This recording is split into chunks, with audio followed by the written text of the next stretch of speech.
Bueno, buenas tardes a todos. Después del cafecito reparador, acá vamos a seguir con las ponencias, en este caso de Fernando Adrover, doctor en Historia por la Facultad de Humanidades.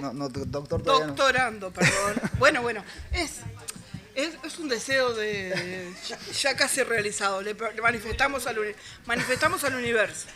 Doctorando de Historia en la Facultad de Humanidades y Ciencias de la Educación de la Universidad de la República, magíster en Historia Política, también por la Facultad de Ciencias Sociales de la Universidad de la República, profesor de Historia egresado del Instituto de Profesores Artigas, ha participado y participa en distintos proyectos, Grupo I+D, Grupo de Estudios Históricos sobre las Derechas en Uruguay, coordinados por Magdalena Broqueta y Gerardo Caetano, dirección de la línea sobre Próximo y Medio Oriente en grupos de estudio autoidentificados de CSIC, Grupo de Estudios de Asia y Latinoamérica, a cargo de la orientación de estudiantes participantes del grupo. Y proyecto I+D, Anticomunismo en Uruguay, mitos, imágenes e ideas en el siglo XX, dirigido por la doctora Broquetas. Bueno, adelante. Bueno, muchas gracias. Quiero empezar advirtiendo que no soy experto ni en la historia militar ni en el periodo de la dictadura. Fui invitado a presentar un trabajo realizado en el marco de un proyecto más amplio, colectivo, de investigación en el que participé, sobre la historia visual del anticomunismo en Uruguay. Y lo que voy a exponer le debe mucho también al trabajo y al relevamiento de otros colegas que participaron del proyecto. Este trabajo analiza la construcción de una imaginería militar, de un discurso castrense expresado en imágenes, teniendo en cuenta que las Fuerzas Armadas constituyeron un poderoso enunciador en la construcción, que fue más amplia y más diversa, de ese imaginario anticomunista que este proyecto buscó estudiar. Se relevaron en ese proyecto fuentes más orientadas al ámbito castrense, como la revista El Soldado. También se relevaron fuentes orientadas a un público más amplio, como las publicaciones militares y la propaganda estatal en prensa. Entre esas publicaciones militares contamos, por ejemplo, las Fuerzas Armadas al Pueblo Oriental, Testimonio de una Nación Agredida. Y el proyecto se centró en las fuentes visuales por su capacidad de transmitir y de sedimentar un discurso anticomunista, en tanto las imágenes se convirtieron en un instrumento de fácil decodificación en función de estereotipos e íconos que se fueron consolidando progresivamente, sedimentando durante todo el periodo de la Guerra Fría. Y ahí podemos ver la importancia de estos íconos que se van reutilizando. El caso de la cartografía, por ejemplo, que voy a mencionar más adelante, es un ejemplo de ello. Este análisis de las imágenes implica atender a su circulación, su reutilización y su resignificación en diversos contextos, que es un poco lo que pretendo mostrar en esta ponencia. En el trabajo llegamos a la conclusión de que hay dos dimensiones muy importantes que este uso de las imágenes por parte de las Fuerzas Armadas pretendió consolidar. Dos dimensiones importantes que se querían transmitir. Uno es representar el lugar de las Fuerzas Armadas en la sociedad, y el otro, la legitimación de la perpetuación del régimen durante la dictadura. En referencia a esta primera dimensión, la de representar el lugar de las Fuerzas Armadas en la sociedad, publicaciones militares como Testimonio de una Nación Agredida o las Fuerzas Armadas al Pueblo Oriental, en consonancia con la retórica de la doctrina de la seguridad nacional, buscaron, por un lado, sistematizar la evidencia de la amenaza que se cernía sobre la nación para poder instaurar así un discurso salvacionista. Y ahí se combina la noción clásica de enemigo interno y la idea de unas barreras insuficientes para proteger a la nación de ese enemigo interno. En estas publicaciones se busca exponer los largos antecedentes de la agresión comunista en Uruguay, que se remontan a 1945, 1948, sus fuertes conexiones foráneas con la Unión Soviética, con Cuba, con las olas, cuáles fueron los espacios y estrategias de infiltración de este enemigo comunista, exponer una cronología sistemática de la continua y lenta labor disolvente de este enemigo infiltrado, y además mostrar la debilidad y la desorganización de las defensas de la nación haciendo énfasis, por ejemplo, en la idea de la corrupción política, de políticos involucrados en negociados, del excesivo electoralismo de los partidos políticos y de un parlamento obstruccionista, que fue uno de los argumentos para legitimar el golpe del 73. Frente a este panorama, las Fuerzas Armadas se presentaron como el reservorio moral de la nación y se arrogaron un rol suprapolítico, que no es algo nuevo ni algo propio de Uruguay. Lo podemos ver, la historiografía argentina, por ejemplo, ha estudiado muchísimo esto en relación a todos los golpes de Estado en el siglo XX en Argentina, o sea que no es algo ni propio de Uruguay ni nuevo en la historia de América Latina. Se presentaba a la corporación militar como poseedora de una fuerza intrínseca incomparable con cualquier otro actor social. ¿Por qué? Porque poseía un fuerte espíritu de cuerpo, una arraigada identidad nacional, un arraigo popular en tanto extraía a sus miembros de los sectores populares del país y un plan político muy concreto que combinaba seguridad y desarrollo.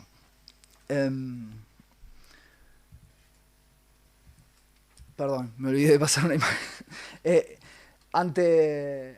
Creo que esta publicación de Azul y Blanco resume bastante bien esa idea de la debilidad de las barreras contra ese enemigo interno representada por esos políticos corrompidos, ¿sí? El discurso salvacionista sobre el presente de las Fuerzas Armadas era acompañado por la voluntad de instalar una figura castrense en el panteón de los héroes nacionales. Y esa figura fue Latorre. Latorre es presentado como el responsable de imponer la paz y el orden frente al caos de las guerras caudillistas, y se traza constantemente un paralelismo con ese presente de esos políticos corrompidos que son una débil barrera contra el enemigo interno. Se refuerza la idea de unos partidos que perdieron el norte del interés nacional en ese paralelismo constante entre pasado y presente. Expresamente las publicaciones militares buscan contrarrestar lo que entienden es una leyenda negra en torno a la figura de Latorre. Esto ha sido estudiado ya, por ejemplo, por Cosi Marcarián en su libro. La figura de Latorre aparece también destacada en los manuales educativos. Es interesante el artículo de Silvana Harriet sobre los manuales del CONADE de 1980 que aborda este tema. También se reedita por parte del gobierno militar el libro de Eduardo de Salterain y Herrera sobre Latorre y la unidad nacional. Y en el año de la orientalidad se repatriaron los restos de Latorre y se integró esto en la liturgia nacionalista de esos años. La figura de Latorre también estuvo presente en la producción visual de los militares, tanto en las publicaciones orientadas más a la corporación castrense, por ejemplo, lo encontramos en la revista El Soldado, como una figura que aparece para reforzar entre los propios el espíritu de cuerpo y la idea de su función central en la construcción nacional.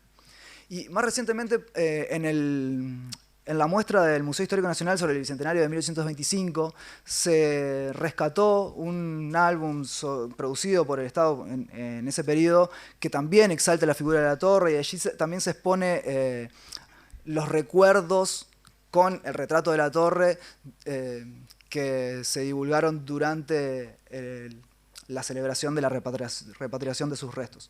Entonces, también estaba integrada a la producción visual destinada al gran público.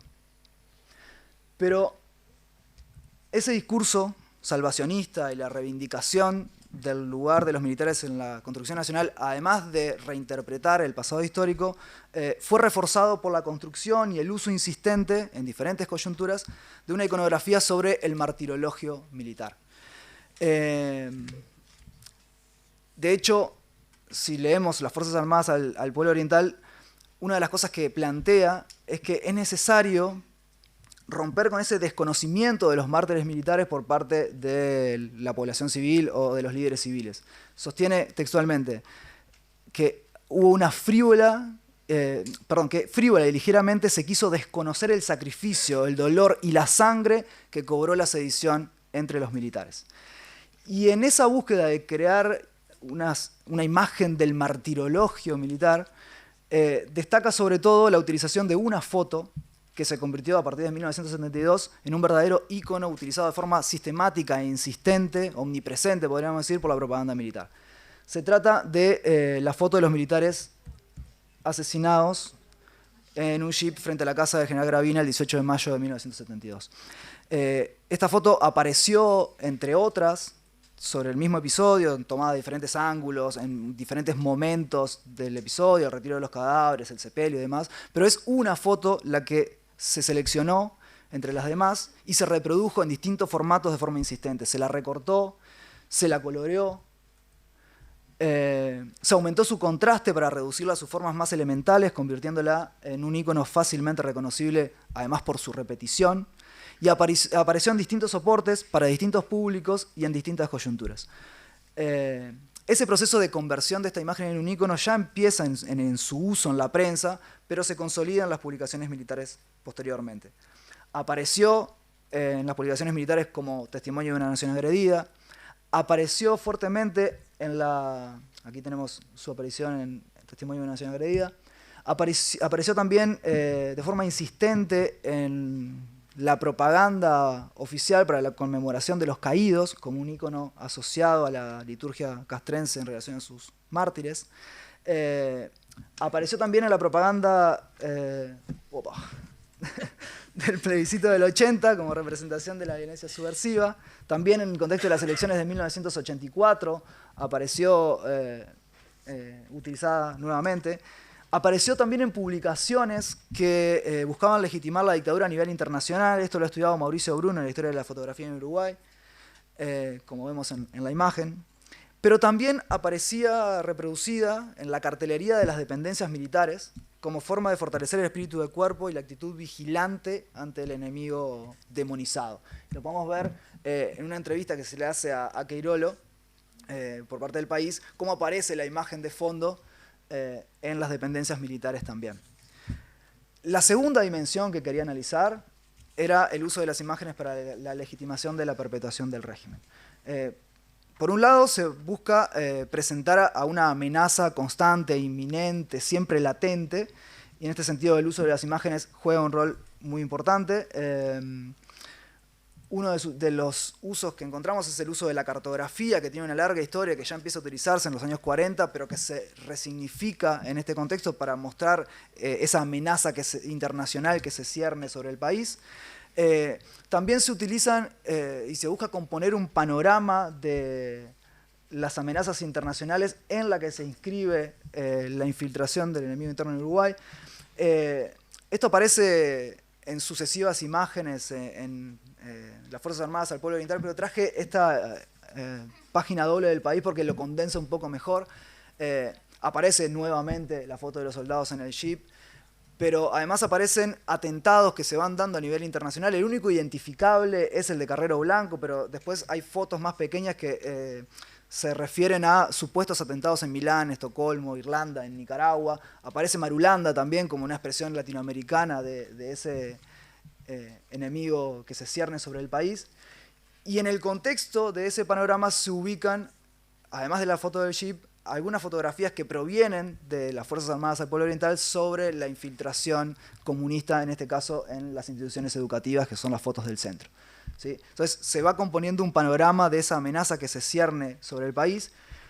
Y además es muy importante la cobertura fotográfica de las operaciones militares que buscaban desbaratar supuestas células subversivas. Sobre todo es importante la cobertura fotográfica de la Operación Morgan en el 75, en la que las imágenes de prensa luego se toman para ser reutilizadas en las publicaciones militares.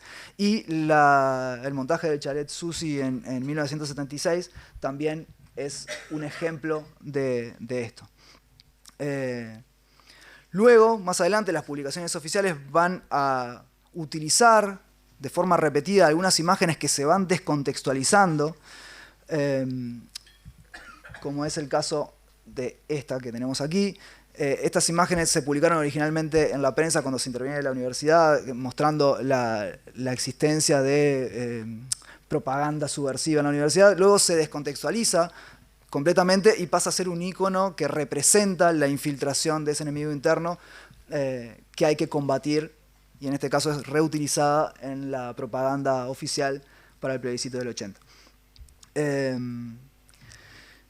Y esta reutilización de imágenes descontextualizadas fue particularmente evidente en la imaginería vinculada a la segunda dimensión que quería explorar en esta búsqueda de la legitimación del régimen, que es la exaltación de los éxitos del régimen en la consecución del orden, de la seguridad y del desarrollo. Y quizá las imágenes que condensan mejor esto es esta sección final de las Fuerzas Armadas al pueblo oriental, titulada Ayer y Hoy, en la que se establece un contraste entre el pasado y el presente, aunque también esto va a ser reutilizado en otros contextos, como en el plebiscito del 80, y el pasado es representado como la violencia, el desorden, ya termino, la anarquía, la escasez, el desabastecimiento. Lo vemos representado, por ejemplo, por las ocupaciones de fábrica en la primera imagen, por las colas para conseguir alimento en la primera imagen de arriba a la derecha, el desabastecimiento de nafta en el caso de la segunda imagen. Son conceptos repetitivos a través de imágenes descontextualizadas que buscan instaurar la idea de un contraste entre un ayer de violencia, desorden y anarquía, de escasez, de desabastecimiento, de penurias económicas, y un presente de paz, de orden, de pulcritud, de desarrollo económico y de goce real de las libertades, en tanto existe libertad de trabajo con la eliminación de la coacción de los gremios.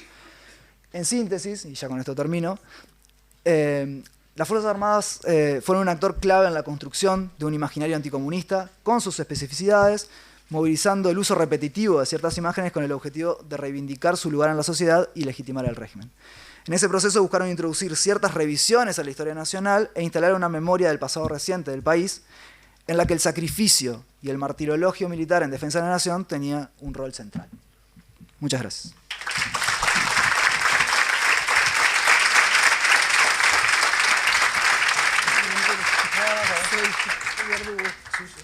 Está perfecto.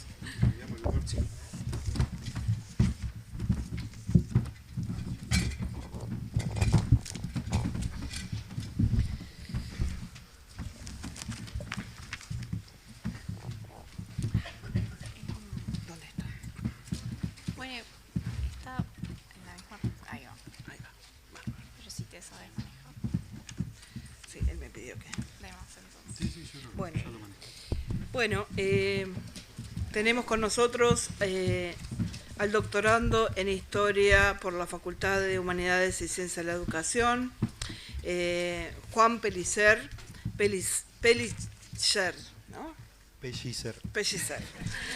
Que él también es licenciado en Comunicación y magíster en Comunicación por FIC UDELAR, docente de la Facultad de Información y Comunicación, y coordinador del Departamento de Medios y Lenguaje, documentalista, director de la serie Historia de la Música Popular Uruguaya, entre otros. Por ahora Muchas dictador no, gracias pero... ¿Eh? Por ahora dictador no, pero... No, pero fue reminiscencia de Adrover. Estábamos en... Bien. Bueno, muchas gracias, Apu, por la invitación. Es un placer estar compartiendo este trabajo. No sé cómo es para que se vea pantalla completa. ¿Es F5? ¿No? Perdón. Presta. Ok, después voy a precisar salir, entrar, pero... Bien, ya veo que el tiempo es poco. Esto que voy a presentar es producto de una investigación que está en una serie que se llama Historia de la Música Popular Uruguaya, que tiene una web donde están los capítulos y donde hay material de investigación, para quienes no la conocen, la pueden ver ahí. Y es producto de una investigación documental en donde relevé muchos documentos y bibliografía en el momento escasa sobre música popular, y entrevisté a varias fuentes y después realicé 57 entrevistas en profundidad a músicos, protagonistas y algunos periodistas del medio, por lo cual se construyó la serie y bueno, estoy compartiendo parte de ese proceso de investigación que también me llevó a la maestría, me llevó al doctorado, y bueno, cosas que voy reproduciendo y resignificando también, y profundizando. Bueno, para empezar, canto popular, siempre cuando lo definen, muchas personas lo definen diferente, pero bueno, Carlos Martins, que fue un periodista connotado y conocido en la década del 60 y 70, en su investigación de posgrado sobre este tema, lo define como el nombre dado a las canciones cuya música ha sido particularmente marcada por influencias anteriores locales y cuyos textos describen y o comentan el entorno, sobre todo humano, que connota y a veces denota un deseo de cambio social. Creo que esto expresa, más allá de estilos musicales, lo que en el momento se entendía que abarcaba este género. Y bueno, se identifica con este nombre a los músicos emergentes en este periodo 73 y 85. El nombre de canto popular proviene de un disco del Sabalero del año 69, que en el momento esa generación lo que buscaba era despegarse del folclore argentino, ya que en palabras del propio Sabalero, cuando la gente escuchaba el término folclore, lo que esperaba encontrarse eran zambas argentinas, zambas con Z, como hacían los fronterizos o los chalchaleros. Entonces se dio en muchos jóvenes de comienzos de la década del 60, sobre todo Citarrosa, Olimareños, Biglietti, un intento por despegarse de eso y construir algo propio.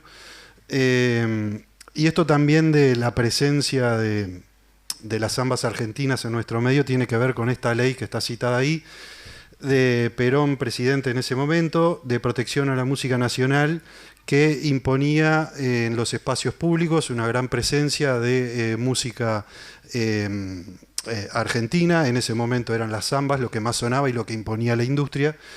Y esto obviamente llegó a nuestro país permeable a todo lo que viene de Argentina, también llenando nuestros medios y radios locales, lo que hizo que cada joven que en ese momento quería aprender a tocar la guitarra arrancaba por Samba de mi Esperanza o alguna canción por el estilo.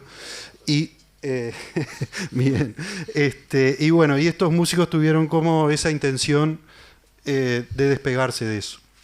Lo reflejan los primeros discos de los Olimareños, de Biglietti y de Citarrosa, que también se inspiraron en la generación precedente, que a veces es como poco mencionada, como Amalia de la Vega, Aníbal Zampayo o Osiris Rodríguez Castillos, que también inspiraron a estos músicos.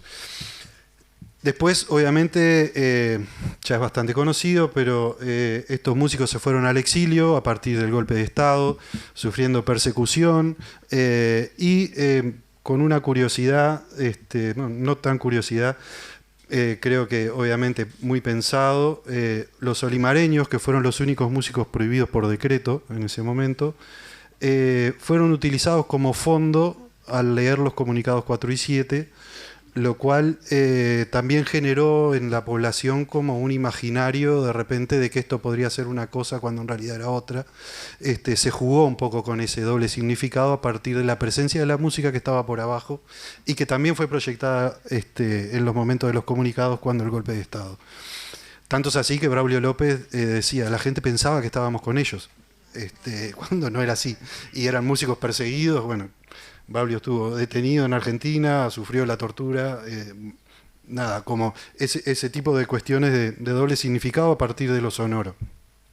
Bueno, esta generación se fue al exilio y a partir de ese momento queda una generación joven que tenía que salir a escena, con pocos exponentes que quedaron en el país de la generación precedente, y esa generación joven que emerge en ese momento toma en un sentido conceptual la influencia de esa generación precedente, en el sentido de hacer una búsqueda propia, pero de no reproducir los estilos y creaciones que se habían generado en esa generación anterior.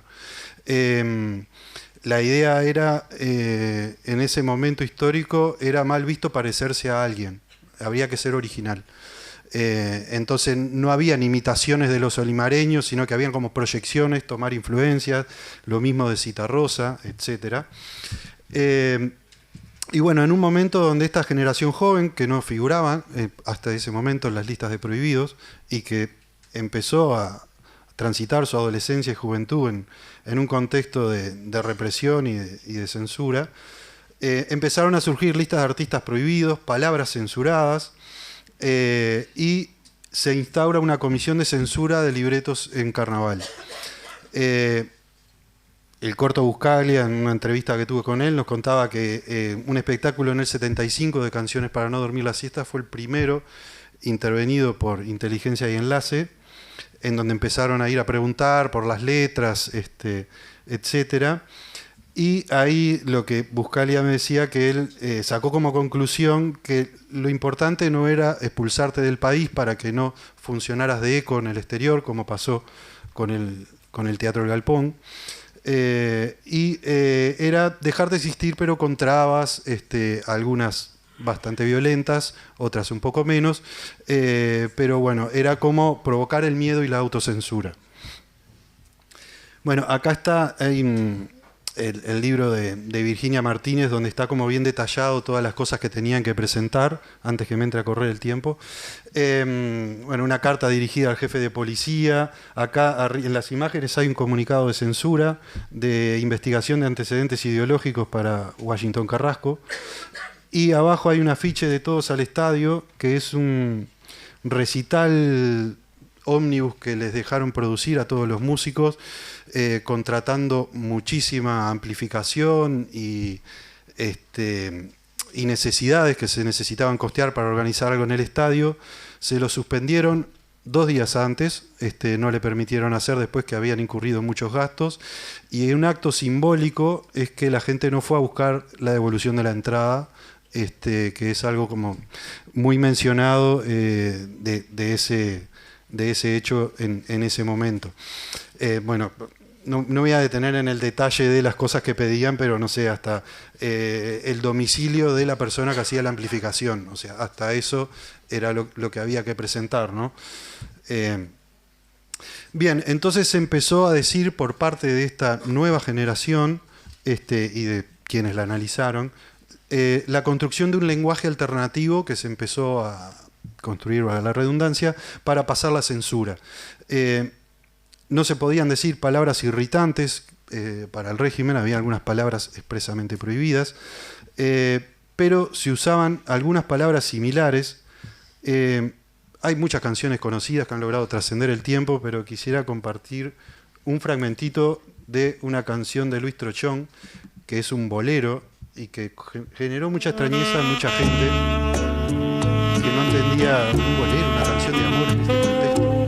Pero escuchemos un poquito la letra que cantaba Trochón, jugando y lidiando con la censura.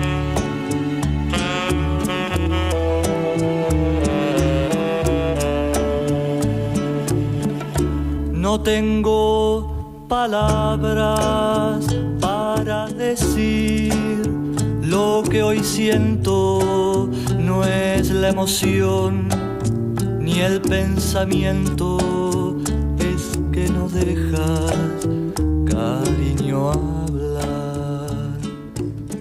Yo no estaré nunca a tu lado, aunque me encierres o me persigas, es que no dejas, cariño, hablar.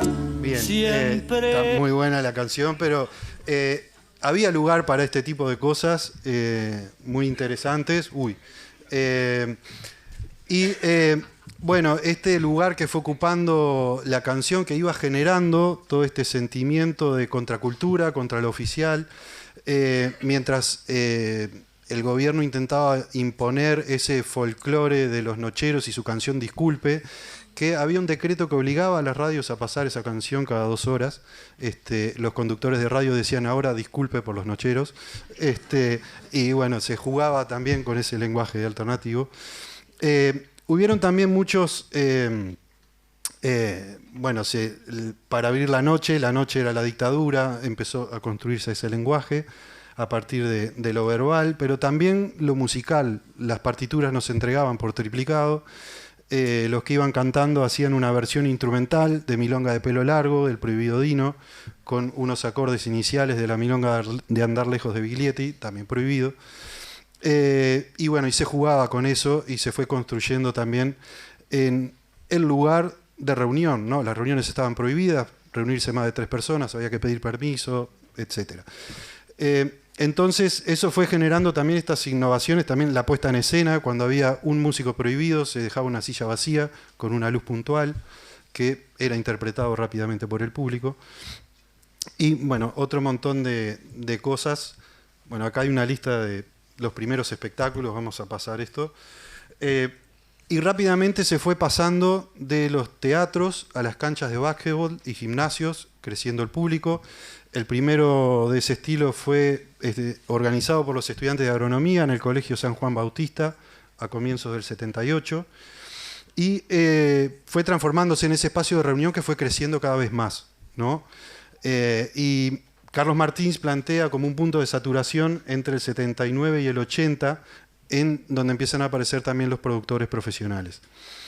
Hay un paralelismo súper interesante que es muchos puntos de contacto con el rock argentino que se generó en la transición democrática. También se generó como un espacio de reunión, de oposición a la dictadura, con la ley de la guerra de Malvinas que prohibía la difusión de música en inglés en Argentina, entonces eso generó también el espacio propicio para que eso sucediera. Y bueno, hay otro lugar para investigar y profundizar por ahí, y ahora quería compartirles de la serie un momentito para que vean en imágenes lo que era la locura del momento de la gente representado en la recepción de los cantantes exiliados en la vuelta de los olimareños, que demoraron 7 horas en ir desde el aeropuerto hasta el estadio a cantar. Quería compartir un fragmentito de eso, mejor verlo que lo cuente yo. ¿Ya estamos? No, ya estoy ahí. Ah, ok. Los huesos. Te agarraban la cara y te decían así. Pero tuvimos que cambiar de auto porque el auto se calentó, ¿me entendés? Y había que cambiar porque se recalentaba. Y venían los sursos y te agarraban y apretaban. Una vuelta de Braulio me dice, largame, para que lo hacía. ¿Me entendés? Eso fue lo más bravo, eso fue lo más cansador que hubo. Los paisanos le dicen, mi general. Los paisanos. Este recibimiento, esta demostración de cariño, de afectividad de hoy es una cosa que no estaba dentro de nuestros cálculos, sin ninguna duda. Y hasta las piedras saben. Hay un momentito que me pasé por alto, que es cuando Se lo dirigen reciben acá en el aeropuerto. ¿No? Así estuvieron 7 horas. Creo que estas imágenes ilustran lo que fue ese momento para mucha gente.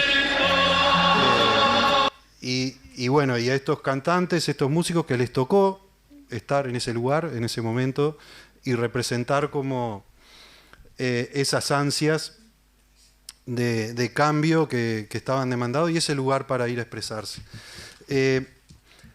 También hay una cuestión que me parece que estamos en el debe con respecto a investigar si este movimiento, si se lo puede llamar así, de canto popular, si fue un actor relevante en este contexto de transición democrática, ya que si tuvo una incidencia significativa, si no hubieran existido estos músicos que se pararon abajo de las luces y tomaron la palabra para construir ese espacio para expresarse y de reunión. Si todo hubiera sido de la misma manera, es contrafáctico, no lo podemos saber, pero sí podemos investigar esa relevancia. Carlos de Masi plantea en sus investigaciones la importancia de ampliar la mirada no solo de los partidos políticos en la transición democrática, sino las organizaciones sociales, y me parece que dentro de ellas están los músicos que tenían su gremio en ese momento y que jugaron un papel importante, y es uno de los reclamos que hace también el investigador Guillerme de Alencar Pinto con respecto a estudiar la relevancia de la canción, que de repente con lo popular no ha sido tan estudiado como otras disciplinas más respetadas. Y también se generaron polémicas en el momento, porque este crecimiento exponencial de público generó que diferencias entre el canto popular, bueno, Fernando Cabrera tiene una canción que se llama Canto Popular, que la define como un canto contra la demagogia, diciendo que había mucha gente que se subía a cantar consignas para buscar el aplauso fácil y se destruía un trabajo de sensibilidad y de poesía que se venía haciendo. Fueron diferencias que se tuvieron hacia la interna del canto popular, con posturas muy interesantes. Hay un cómic en un disco de Leo Maslía que se llama Recital Especial, que es imperdible. Y bueno, y en este caso, por ejemplo, con la transición democrática, se dio el proceso de que la gente fue a militar a los espacios que se empezaron a habilitar, a los lugares naturales, y los músicos vieron reducidos sus espacios donde actuar, los invitaban a tocar de manera gratuita en los comités de base, o hacían un recital y no iba nadie, y eso influyó muchísimo en sus medios de vida. Dino dejó la música, se fue a trabajar a un molino a Dolores, generó a la interna de esos músicos que fueron protagonistas de ese momento, como de un día para el otro, la pérdida de espacios y casi como no tenían lugar para sostenerse económicamente, lo cual me parece también súper relevante poner arriba de la mesa. Y después innovaciones con respecto a lo musical. Se dieron en ese periodo muchas innovaciones. Las tangueses, la presencia de la murga, y ya termino, la murga saliendo del carnaval, integrándose al canto popular, como parte de quienes hacían canciones. Era el lugar donde la gente salía a bailar. Por lo general la murga era para escuchar, y en ese momento histórico se dio ese fenómeno que la gente empezó a bailar con la murga. Y bueno, acá hay otras innovaciones del momento, pero quiero compartirles para cerrar un momentito donde Jaime Ross explica eso que él creó, que estamos tan acostumbrados a escuchar hoy en día, que es la marcha camión, de la batería pasada a la guitarra, que siempre ponemos el foco en las letras y en lo racional que construye la poesía, pero perdemos de vista la importancia también de lo musical, y que es el otro 50% de las canciones. Ya encuentro ese pedacito y ya termino, es un minuto.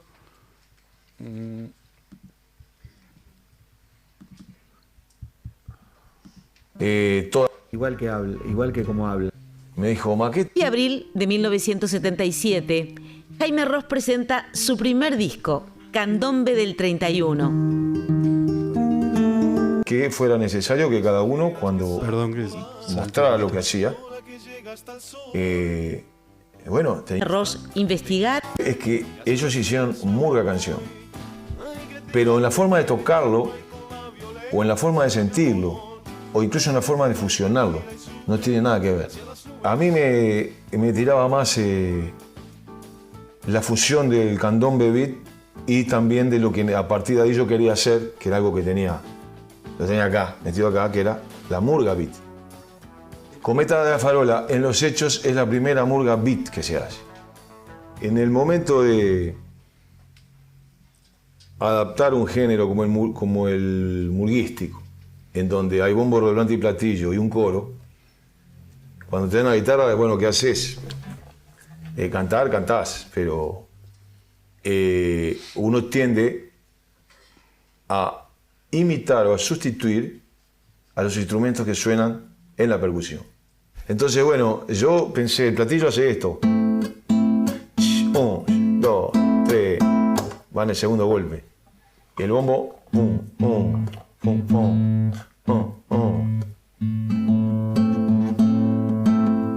Cometa de la Farola, niño del Parque Rodó. Entonces acá, estos 3 dedos están llenos de platillo.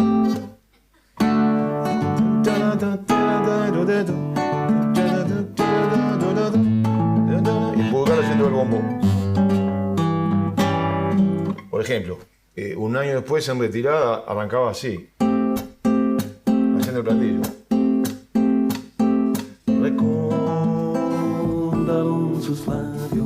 Bien, vamos a cortar por acá antes de que me pasen el otro cartelito. Muchas gracias.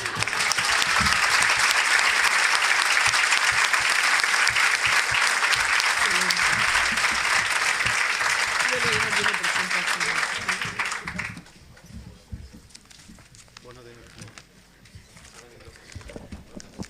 Esperá que lo presente. No tengo que agarrar. Bueno, y para llegar al final de esta mesa de ponencias tenemos al economista y socio de Cooperativa Comuna, docente de la UDELAR, Pablo Mesina, que ya nos va a... Bueno, buenas tardes. Con su ponencia. Bueno, muchas gracias por la invitación. Yo iba a decir, yo hice una cosa muy parecida a la de Juan, pero con economista, lo cual es mucho más aburrido. pero es eso, digamos, voy a presentar como la parte final de mi tesis de doctorado, que es como una historia de los economistas dependentistas. Para quienes no conocen, la teoría de la dependencia fue una teoría latinoamericana fuerte en las ciencias sociales de fines de los 60. Y bueno, en la historiografía encontré que no había nada sobre los uruguayos y yo decía, pero yo estudié pila en la facultad a dependentistas uruguayos, entonces me parecía que había algo para cubrir ahí. Y bueno, una tesis larga que arranca a mediados de los 50 con Vivian Trías, pasa por la CIDE, un montón de cosas. Y lo que voy a presentar es un poquito, yo creo que le había puesto como título de intelectuales comprometidos a economistas globales, que es como la transición que pasa en los centros privados de investigación, que ahora voy a contar qué es, y durante la dictadura y después de la reapertura democrática, ¿no? Que hay como una transformación en el etos profesional, en lo que se entiende que debe hacer y ser un buen economista. Entonces, eso es como la parte final de mi tesis, voy a contar un poquito acá. Pero para encuadrar, digamos, estos economistas dependentistas que yo estudié, de alguna forma afiliaban una idea de intelectual comprometido, que tenía que ver con que son me ponen a mí en grande, me tienen que ver, es horrible, me fui a traer PPT, perdonen. Pero que tiene que ver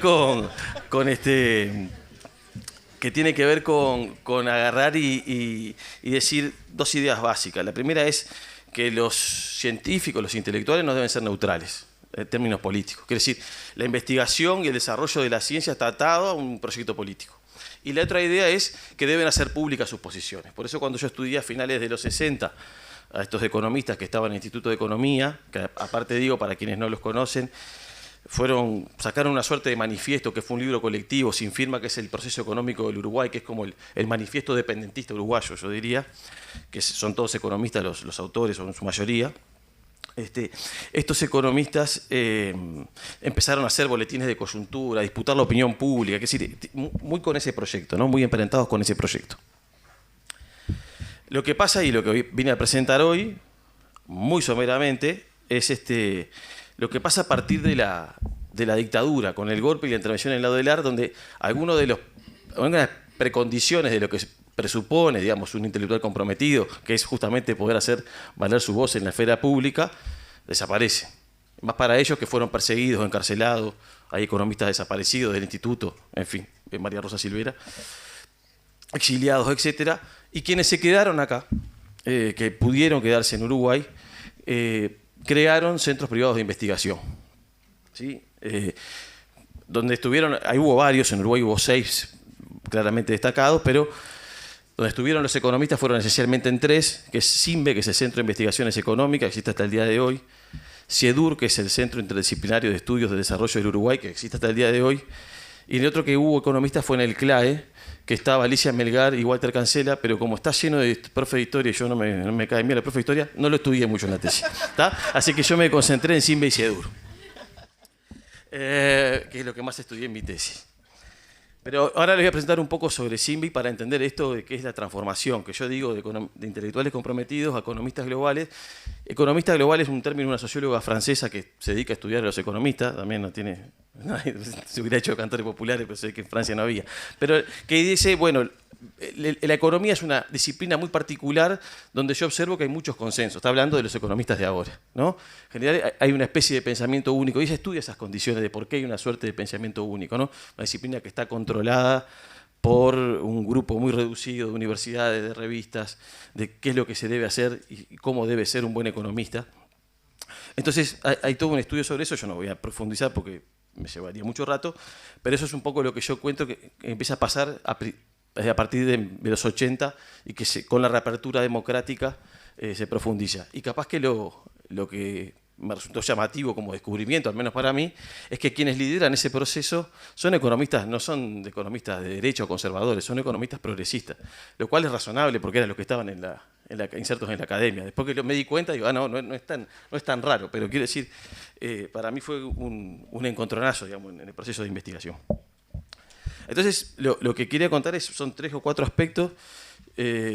La primera sobre la génesis de los centros de SIMBE en particular y el problema del financiamiento, que me parece que es un punto interesante. Después yo basé toda mi narrativa, digamos, en que tanto SIMBE como SEDUR tienen como 2 mitos de desarrollo institucional que me parecieron fantásticos. Entonces yo me dediqué a discutir esos mitos, esos hitos, mejor dicho. Y voy a hablar de una cosa que en SIMBE le llaman la propuesta, que les voy a contar qué es. Y después, si me da el tiempo, la transición generacional que se empieza a dar entre el 85 y termina en el 95, y que es el cambio profundo, digamos, en cómo se entiende que debe ejercerse la disciplina. Entonces, la primera cosa es, SIMBE surge con los economistas que se quedan del Instituto de Economía, que lograron quedarse en Uruguay, que no fueron tantos, y se empiezan a juntar, se apropian de cosas que simplemente compañeros que se exilian le van dejando, con eso arrancan, ¿sí? Pero en el año 75, después de reunirse con Fernando Henrique Cardoso, que en esa época era dependentista también, y fue uno de los primeros que montó un centro privado de investigación en Brasil, llamado CEBRAP, junto con Fernando Filigueira, un sociólogo uruguayo que tenía vínculos, se van a la Fundación Ford en Argentina, en Buenos Aires. No voy a contar toda la historia, y le piden plata. La Fundación Ford ya desde fines de los 60 está financiando, digo porque esto es interesante, está financiando a gente progresista e intenta que no tengan vínculos con los golpes de Estado. Hay un cambio en la fundación, ¿no? La Fundación Ford surge un poco para combatir el avance del comunismo, pero a fines de los 60, a raíz del golpe en Brasil, empiezan a tener una discusión interna de cómo trabajar con gobiernos desagradables y cómo no trabajar, y resuelven una de las cosas es apoyar a centros independientes progresistas. En ese marco se podría pensar que resuelven apoyar a SIMBE. El que va a esa reunión es Curiel. Entonces cuenta que cuando vuelve y le dice a Celia Barbato y Luis Macadar, que son otros economistas, Lindor Silva, que había conseguido un grant para poner en funcionamiento el Centro Privado de Investigación, dice que todos tenían tremenda cara de culo, ¿no? Y en parte, ¿por qué? Porque ellos en los 60 habían logrado cambiar la dirección del Instituto de Economía, que estaba Enrique Iglesias, Luis Faropa, Von Sever, diciendo, no aceptando financiamiento, entre otras cosas, de la Fundación Ford, porque entendían que era una forma de imperialismo cultural, aceptar financiamiento de agencias extranjeras como ella, ¿no? Entonces, imagínense cómo en un lapso de 5 años pasaron de denunciar el imperialismo cultural a ir a pedirle plata, ¿no? Pero eso es una dictadura también. Entonces está bueno para entender, ¿no? Lo drástico que es no poder trabajar más en la universidad y querer mantener vivas las ciencias sociales. Y ese es como surge el problema del financiamiento. Me parece interesante.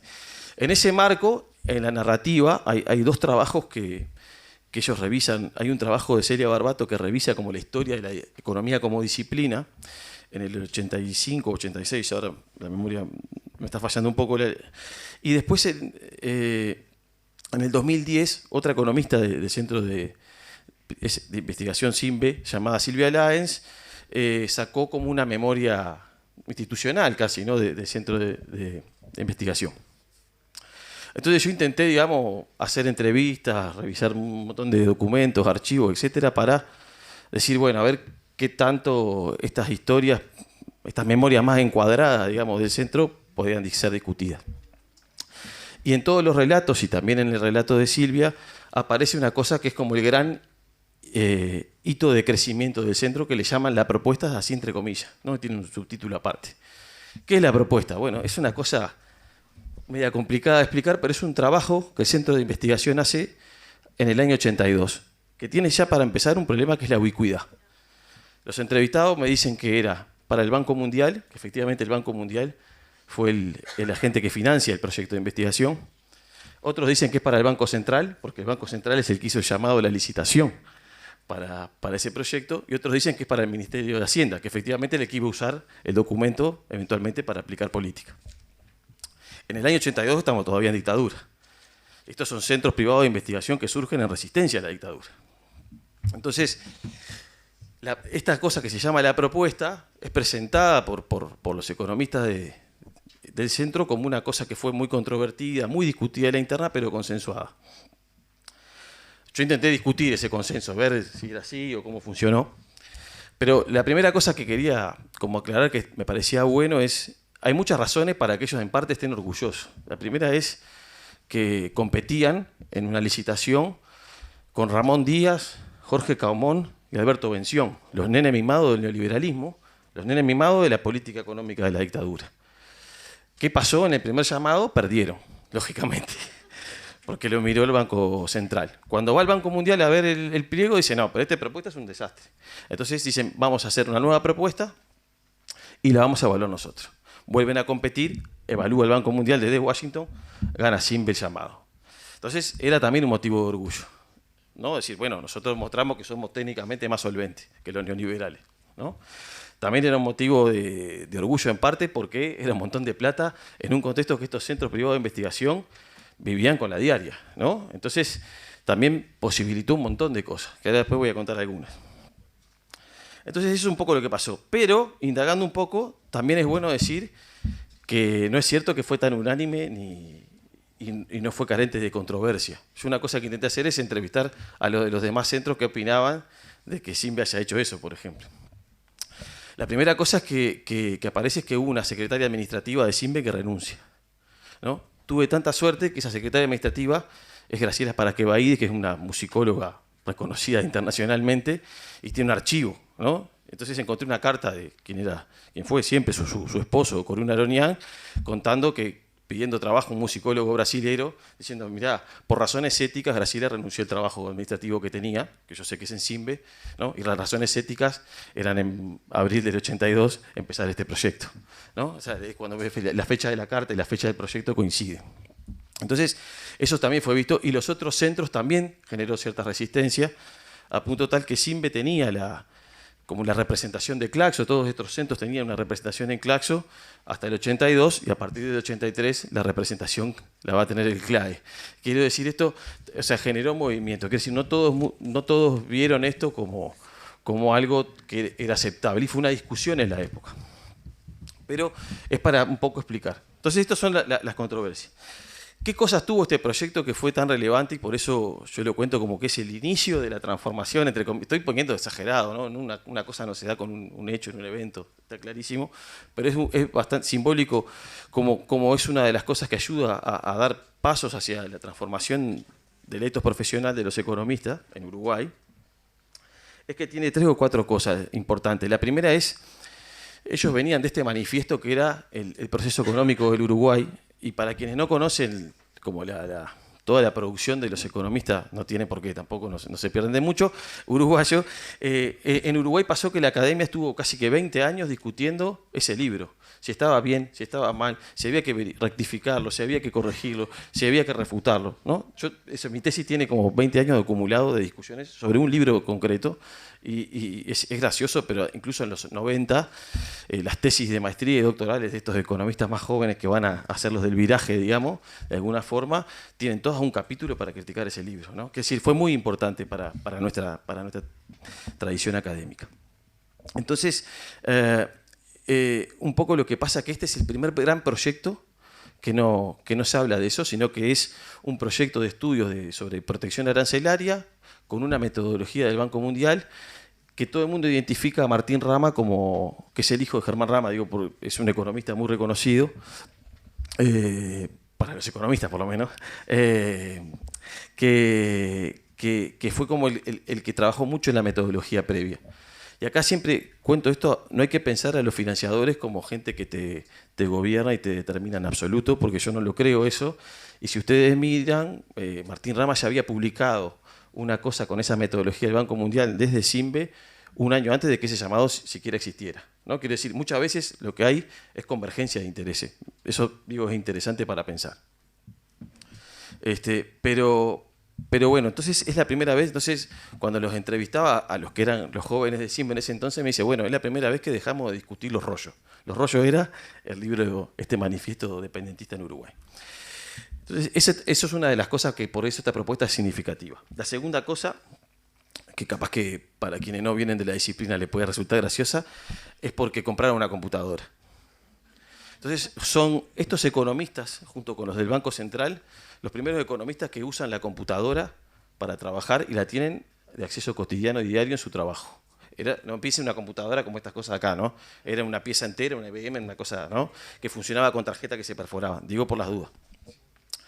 Pero la computadora tiene 2 o 3 cosas que son interesantes. La primera es que agrava un conflicto generacional, ¿no? Luis Macadar, que es uno de los fundadores, después que hacían los cálculos con la computadora, se llevaba las cosas de la casa para trabajar el fin de semana, para hacer las cuentas a mano, a ver si estaba bien, ¿no? Las anécdotas con los más jóvenes tienen 1000, son muy graciosas. La segunda cosa es que la computadora es muy importante en el cambio de la disciplina porque facilitó mucho el trabajo estadístico, econométrico, el trabajo cuantitativo. Entonces, los economistas, que aunque ustedes no lo puedan creer, en los 60 era gente que le gustaba la historia, que dialogaba y trabajaba con historiadores, por ejemplo. A partir de ahí cada vez menos se van a alejar porque su metodología, su forma de trabajo, sus abordajes van a ser distintos. Y el uso de la cuantificación, alguna llama la retórica de la cuantificación, por eso uno dice, viene un economista y está esperando que yo trajera una PPT con unas gráficas, ¿no? Eso tiene que ver con, eso ayuda al desarrollo de un mainstream porque opera como un idioma universal dentro de la disciplina, ¿no? Cuando uno tiene un enfoque más histórico, ya las cuestiones institucionales, hay un montón de cosas que no es tan fácil el diálogo, que implica otro trabajo, ¿no? Entonces, estas cosas son como claves en el cambio disciplinar. Y estos son los primeros economistas. De hecho, cuando uno mira a los demás economistas van a pasar casi 10, 15 años en que puedan trabajar cotidianamente con la computadora. Y la otra cosa, y me queda un minuto, así que capaz que son 2, es la transición generacional. No voy a contar por qué, pero por conflictos entre cuando viene la reapertura democrática en el 85, vuelven algunos de los viejos camaradas de los 60 del exilio, ¿no? Básicamente en México, que es donde tuvieron más, pero también hubo varios economistas en Suecia. Cuando vienen, Curiel y Octavio Rodríguez en particular van a CIMBE. Octavio Rodríguez es un economista uruguayo muy famoso, en todos lados menos en Uruguay. Tenían 2 proyectos distintos. Anexar a lo que ya hacía CIMBE de investigación aplicada, Curiel quería hacer como una suerte de think tank para el Frente Amplio, ¿no? Ya estaba previendo su carrera política ahí. Y Octavio Rodríguez una usina de pensamiento latinoamericano, que es a lo que se dedicó después. La cosa es que eso generó tensión entre los fundadores. Y una forma de resolverla que tuvieron, que es una transición que es impresionante, es los otros fundadores, que eran Celia Barbato y Luis Macadar, dijeron, la forma de resolver este conflicto es darle CIMBE a los jóvenes, que sabemos que van a hacer lo que nosotros queremos. Y no lo que... Eso fue lo que pasó. Entonces, esta generación de economistas jóvenes, Martín Rama, Nelson Noya, Fernando Lorenzo, que capaz que también lo conocen porque fue ministro, Rosa Osimani, fueron los primeros que accedieron no solamente a esta computadora, sino también a dirigir en torno de los 30 años una institución académica.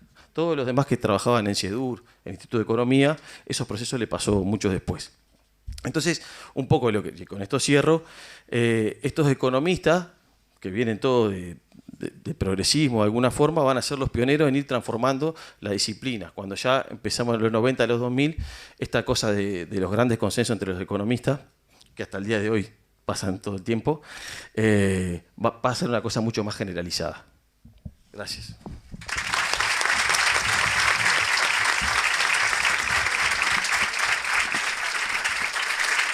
Muchísimas gracias en nombre de la APU a los 3 y no se me vaya que tenemos regalitos para ustedes.